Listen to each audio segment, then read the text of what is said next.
welcome into the NFL Opening Line Report podcast, Super Bowl edition, 2 weeks away from Super Bowl Sunday, just under. This is the Monday after the Championship Sunday. Teddy, welcome into the podcast. How are you? I'm doing all right, man. A little bit hungover after yesterday, and I wasn't drinking. That was a ringer that bettors were put through, regardless of which game you're talking about.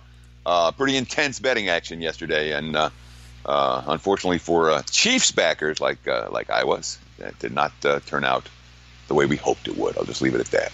Well, you still hit the under in the Saints-Rams game, so 1-1 overall. And Teddy, 63% NFL full season, nothing to shake your head at. So tip of the cap to you.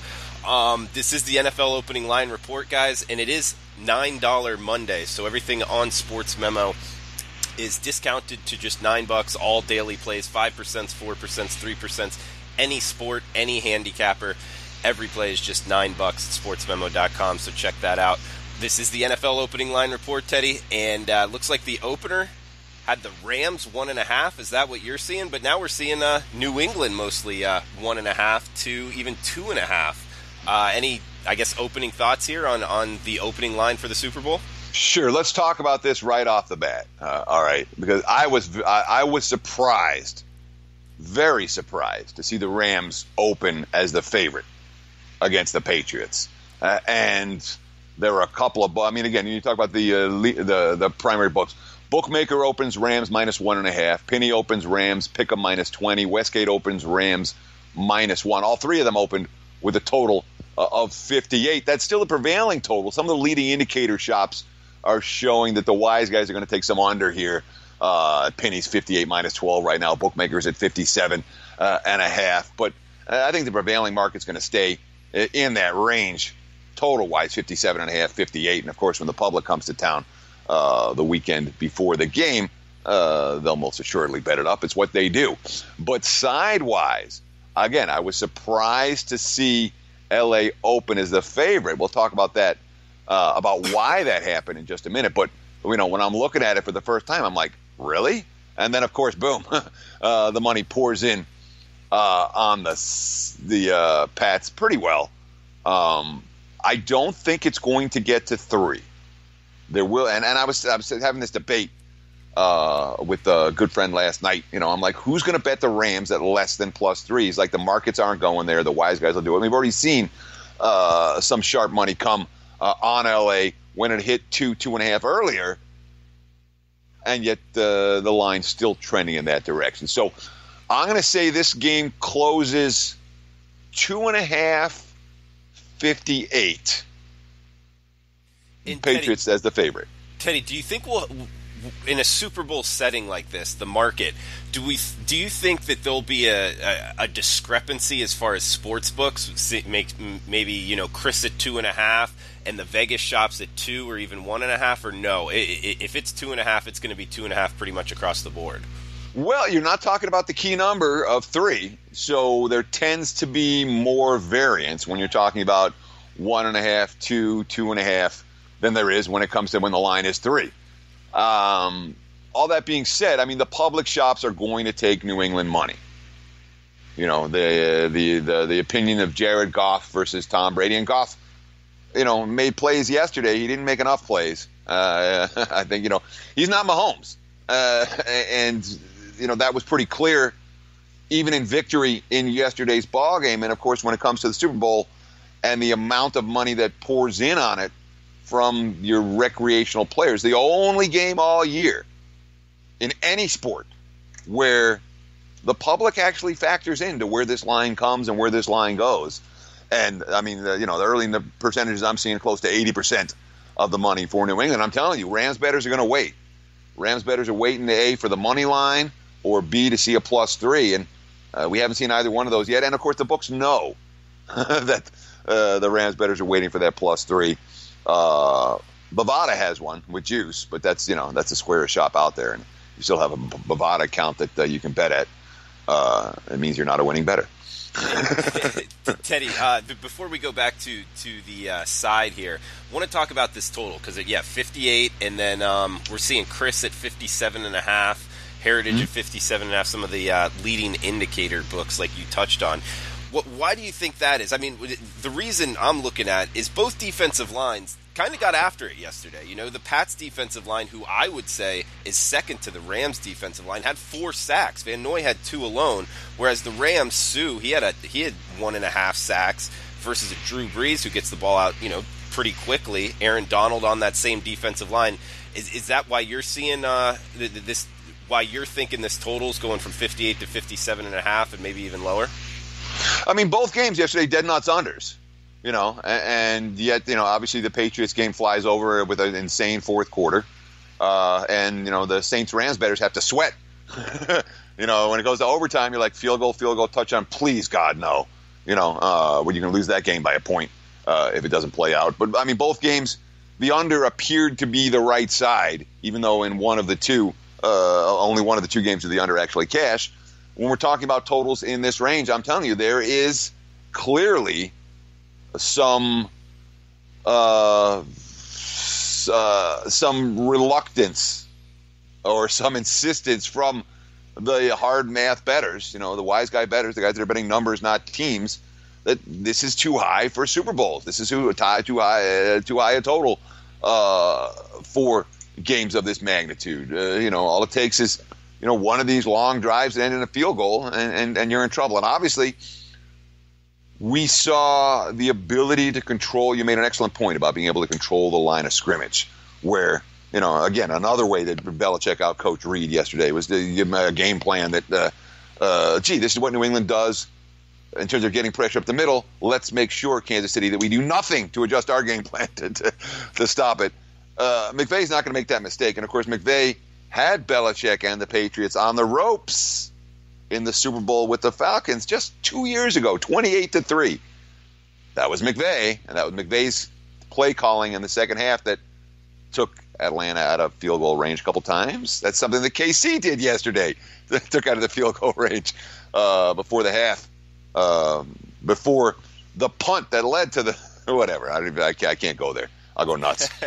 I was really, again, I don't get, you know me. I've been through this. You don't freak. I was so mad at Andy Reid yesterday.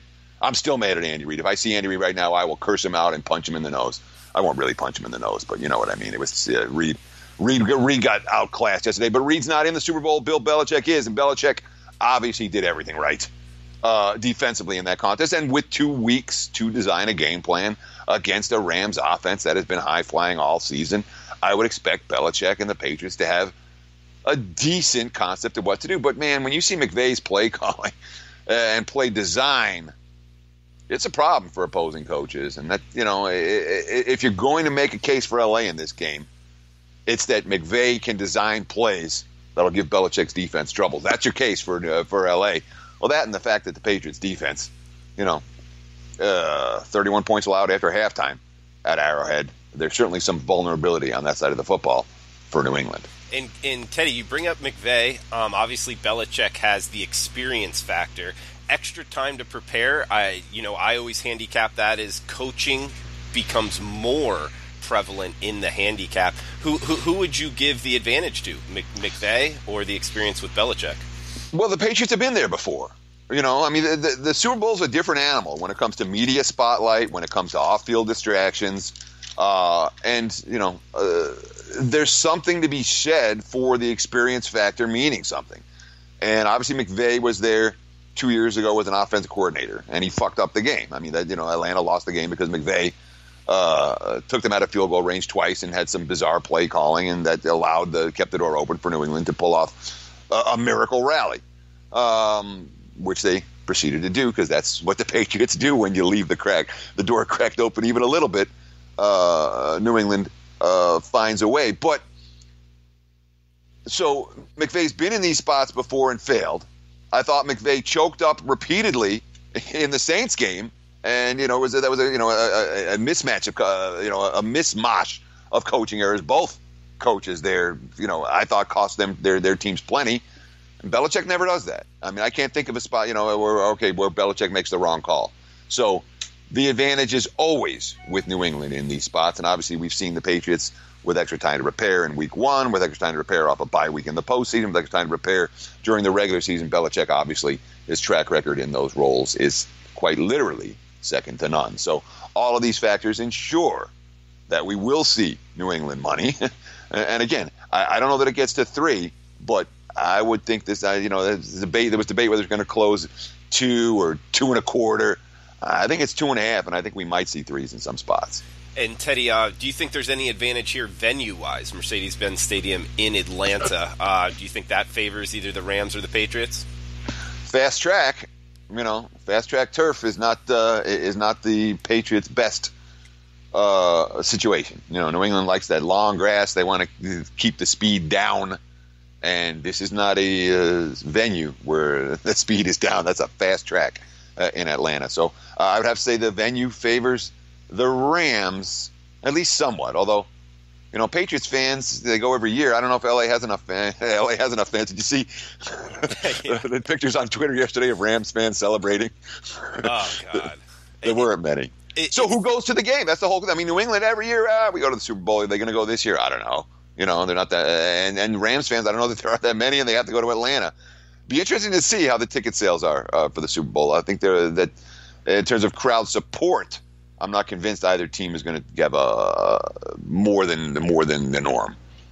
Teddy, I'm under the impression, especially the last couple of years, the Super Bowl is more of like a corporate event almost. It's not so much like a national championship or a semifinal in college football where the fan bases will travel. This is a lot of just people going to the event, correct? Yeah. It's all about corporate dollars. It's all about keeping the corporate sponsors happy. And obviously, the Super Bowl as an event is designed to sell products. That's why do women watch Super Bowl? It's commercials. Everyone's talking about the commercials after the fact. So the fact that the corporation and the corporate fans are there, I don't know if corporate fans, whatever they are. Yes, in answer to your question, it's not a situation where the home team fans are likely to come out in bunches. And guys, we're going to talk some of tonight's NBA card here just in a minute. Teddy, did you want to touch on the Rams opening 1 or 1.5? You said that there was a main reason why from a pure power rating perspective, I was right there with you. From a pure power rating perspective, the Rams were no worse than pick'em and probably a -1 against New England. Again, based on my numbers, I had the Rams half point better than the Patriots. So that's, either a pick 'em or a -1 or a -0.5, wherever you want to do it. But and you had to know that the sentiment's going to come for New England. The Patriots are the class here, according to the betting public, and the Patriots have refused to lose a fair few times. So I'm not surprised at all that the money came on New England given that opener.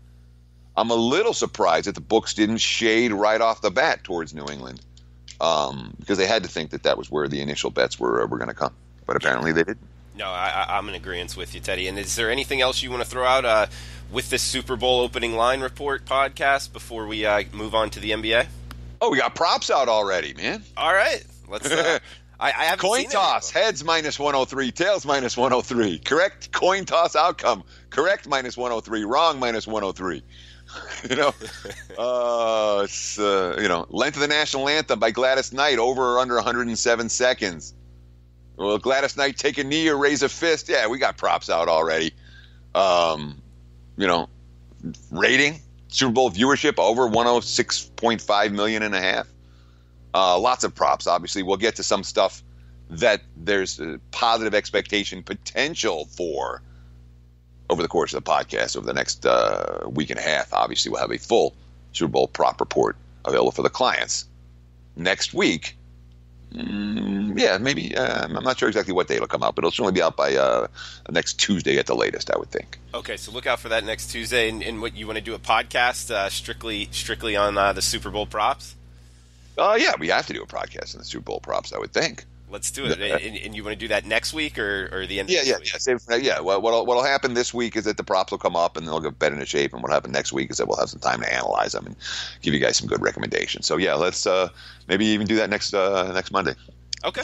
All right, let's look into that. Guys, stay tuned for the Super Bowl props podcast with Teddy Covers next Monday. Teddy, you okay to jump into the NBA now for tonight's card? Of course. All right, well, we got 3 games wanted to touch on. 5-2-3, 5-2-4. Houston, Philadelphia. 233.5 the total. Looks like Philly -4 pretty much across the board at home. This is a play Teddy wrote up for a free play on sportsmemo.com, so check that out for the full analysis. But any quick thoughts here on Houston, Philadelphia, Teddy? Yeah, the Rockets stink, and nobody seems to know or be willing to recognize that fact yet. If you look at Houston's second unit right now, I mean, these are D-League players. They're getting major minutes for the Rockets. It's the last 2 games. They took 105 shots against the Nets. 70 of them came from beyond the arc. So a 73-point to 35 two-point range. Last time out, it was even worse. I think it was out of 100 shots, 68 were from three-point range and 32 were from two-point range. All they're doing is jacking up threes.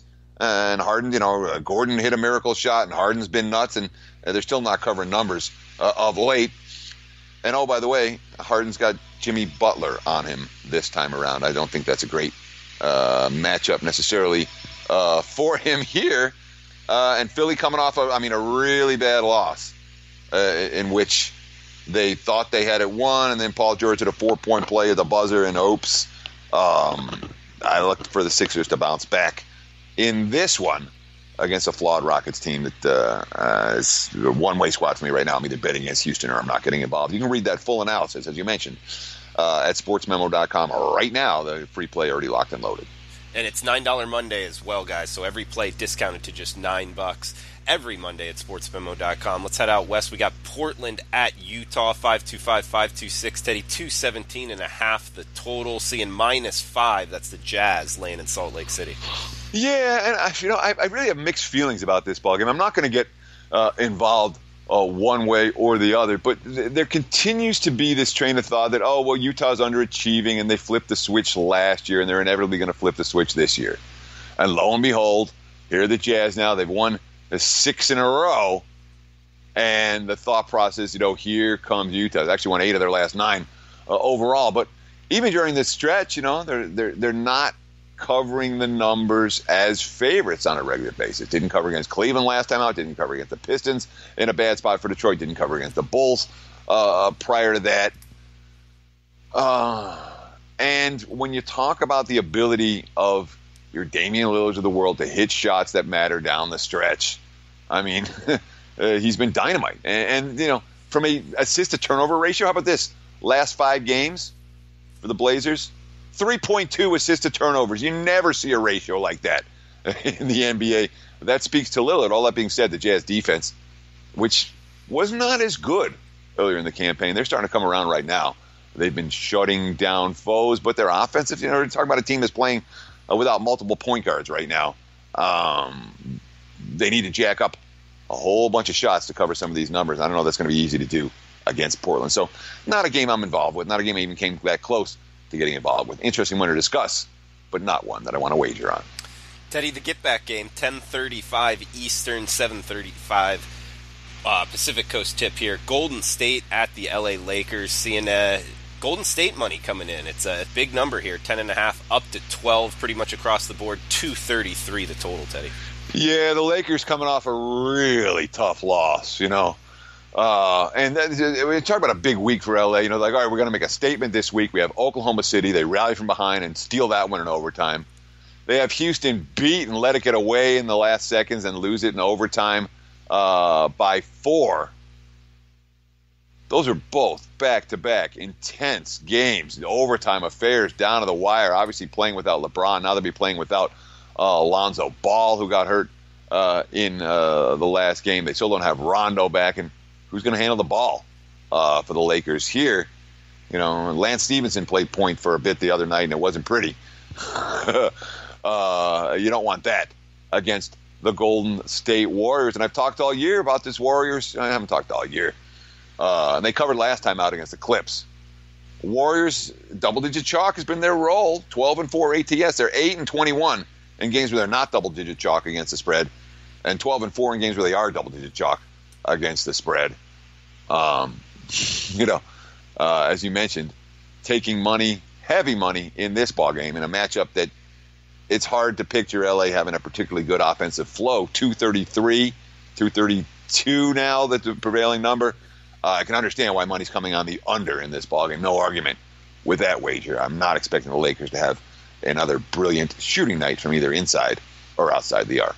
Teddy, thanks for the time. Guys, it's $9 Monday. Make sure to check out sportsmemo.com. All plays discounted to just $9. Teddy has his Big 12 cash. Watch and win Baylor, West Virginia on tonight's starting college basketball. Also, if you're listening to this early, he's got an early start for MLK Day in the NBA.